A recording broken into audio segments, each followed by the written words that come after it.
Hey there YouTube, the Nexus Pirates here with another One Piece deck profile. This time I'm going to be going over my Donquixote Doflamingo deck profile. I have not had the chance to enter any tournaments with it yet, but it's one of the lists that I am probably the most confident in showing other people, so I'm ready to present it to everybody. So starting off with the leader Donquixote Doflamingo, it's just a genuinely fantastic card. When 2 Don are attached on attack, you may pay 1. You may reveal the top card of your deck. If it is a 7 World of the Sea type card with a cost of 4 or less, you may put it onto the battlefield as rested. So it's basically a almost free +1. You have to use 3 Dawn to play a 4 cost, but because 2 of those Dawn are attached to him when attacking, you do get a buff out of it. So it's a nice use. You get the power, but you also get a good effect. You can play a card for free. It is a firm +1, which is what makes it really, really good. And as you're about to see, there are many, many really good 4 cost cards that you're going to want to cheat out with it, and plenty of good warlords to make it consistent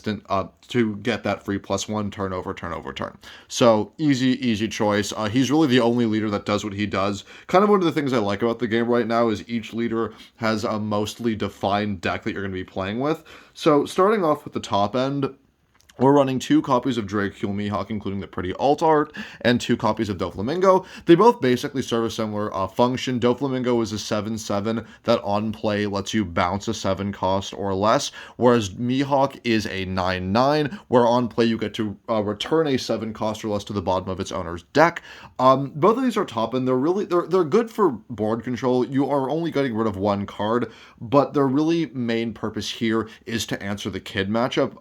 Blue really can struggle once your opponent has a 8-drop Kid established, and being able to play cards that can hit it natively without too much Dawn attached is super helpful. All of the 4 costs have about 5k, so you need at least 3 Dawn just to hit the 8k, and even then it's only 1k counter to block it, so you definitely need to run some of these higher end cards, but there's also quite a few cards that these cards hit that are really good. In that green matchup, it can hit a 7 cost Kid if they're playing that, or the 5 cost Law. It can also hit cards like Queen, the 5k, or the 5 cost Luffy, so you don't have to waste an attack on it. So being able to even control just a single card of high to moderate cost is already pretty good, but it really, a lot of what they do serve is being able to hit Kid on top of that, because being able to answer Kid is just way too important in the current state of the game.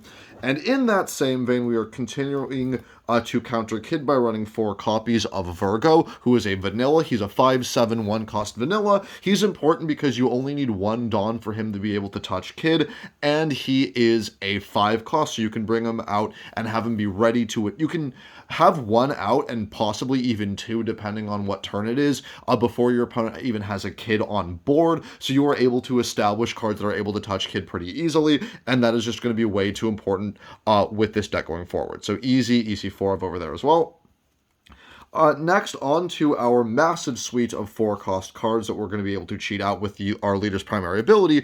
We're starting off with the super rare Boa Hancock, 4/5, counter 1000, 7 World of the Sea, and a Kuja Pirate typing. She is a blocker, and while 1 Dawn is attached on attack or on block, if you have 5 or less cards in hand, you can draw a card. So once again, it's another basically free +1. Being able to do it on attack or on block is really good. It makes her live in so many stages of the game, and it's decently frequent that you'll have that 5 or below. Having a 5 threshold makes it very generous. Being able to draw up to 6 cards is very, very good. As well, you can guard early, and or you can guard and then block with her to get under the threshold when you are protecting with her. So getting the draw is quite easy, and at worst, she's a blocker with a 4 or 5 stat line, so you can cheat her out with Doflamingo. So she is very, very good. Really would not even consider running any less than 4. As well, we are running 4 copies of Bartholomew Kuma, paired very nicely with our 4 copies of the starter deck Pacifista.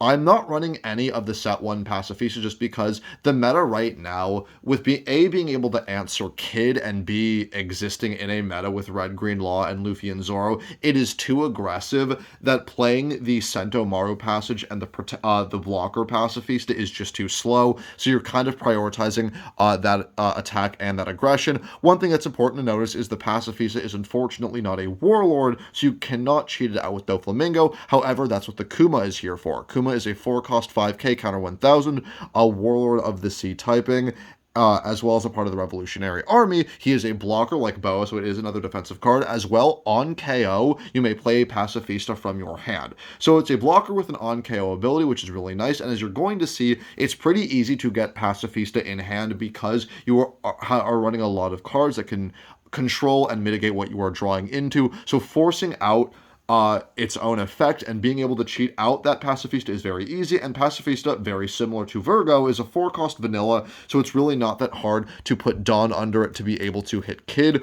or most things in the early game because it has that 6k stat line. So really glad to be running that. I really don't think I would run the blocker Pacifista just to have more. I just don't think it's necessary. The aggression is just kind of too important in today's meta. Next, we are obviously running 4 copies of the starter deck Dracule Mihawk, 4/5 counter 2000, who is also a 7 Warlord of the Sea, whose effect is Dawn 1 on attack, draw 2, trash 2. So it is a good effect, absolutely a good effect. Great card to cheat out with Doflamingo, but really we're kind of here for that stat line. It's a 4/5 with counter 2000, so it's what you want to be seeing. I use its effect frequently, but I really only use it if I cheated out with Doflamingo. You just never, in my experience, want to pay to lose that counter 2000 to put it on board unless you really need another attacker the following turn, but it is a fantastic card to cheat out with Doflamingo. So very, very happy. Once again, another card that I wouldn't run any less than 4 of. Next, we are running 4 copies of Gecko Moria, who is a 4/5 counter 1000, 7 Warlord of the Sea, and a Thriller-Bark Pirate typing, whose effect is on play, add a Warlord or a Thriller-Bark Pirate type character with a cost of 4 or less other than itself from trash to hand. Another genuinely fantastic card. Doflamingo, if you cheat out Moria, it turns it into a +2 because you get the Moria off of the top of your deck, and Moria lets you get anything out of your trash. There are so many good cards that fall underneath that line. Adding Mihawk means you have another 2k counter. Adding Kuma means you have another blocker. Same thing with adding Boa. Adding any of the other cards that you're going to see from now on. There's so many good targets. The fact that it's on play to synergize with Doflamingo's effect, and it's free and it's just the on play, makes this so good. It's just, you can get so much advantage with this deck.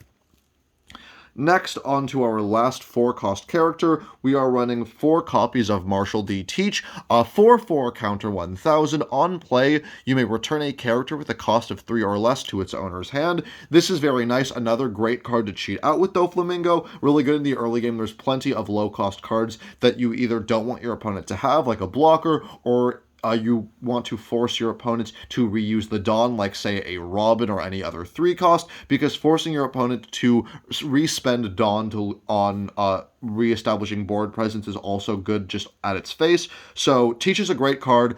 It's very free. It has a solid on-play ability.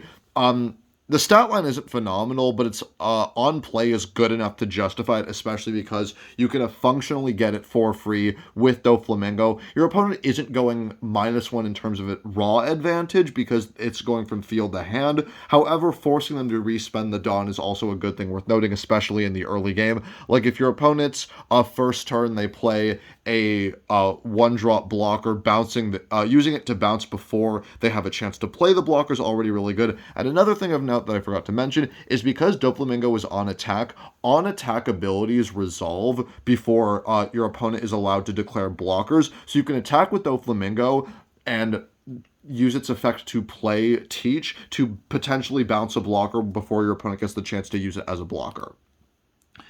And we're also running 4 copies of Donquixote Doflamingo, which is a 3/4 counter 1000, 7 Warlord of the Sea, and Donquixote Pirate typing. He's a blocker, and on play, you can check the top 5 cards of your deck, place them at the top or bottom in any order.